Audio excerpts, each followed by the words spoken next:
1881 साल कोलकात्याच्या गजबजलेल्या रस्त्यांवर एक तरुण धावत होता.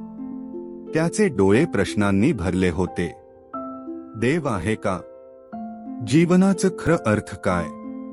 तो तरुण म्हणजेच नरेंद्रनाथ दत्त, एक विचारवंत, एक शोधक आणि पुढे ज्यांना ओळखलं गेलं स्वामी विवेकानंद म्हणून. त्याचा शोध होता सत्याचा. तो मंदिरात गेला, चर्चमध्ये, पीरकडे, पण मनात समाधान नव्हतं.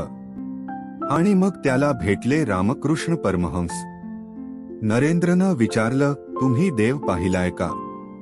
परमहंस म्हणाले, हो, अगदी तसाच पाहिलाय, जसा तुला मी पाहतो. त्या क्षणानं नरेंद्र बदलला. त्याचा शोध आता साधनेत बदलला. त्याचा विचार देशासाठी समर्पित झाला. 1893 मध्ये शिकागोच्या धर्मपरिषदेत हजारोंच्या गर्दीत तो उभा राहिला. Sisters and brothers of America या शब्दांनी संपूर्ण जग थक्क झालं.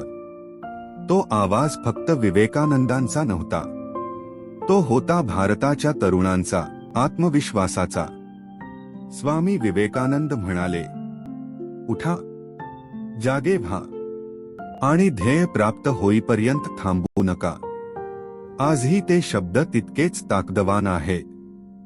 जर प्रत्येक युवकाने ठरवलं, मी देशासाठी काहीतरी मोठं करणार, तर कोण थांबवणार आपल्या भारताला? तरुणांनो, तुमच्यात शक्ती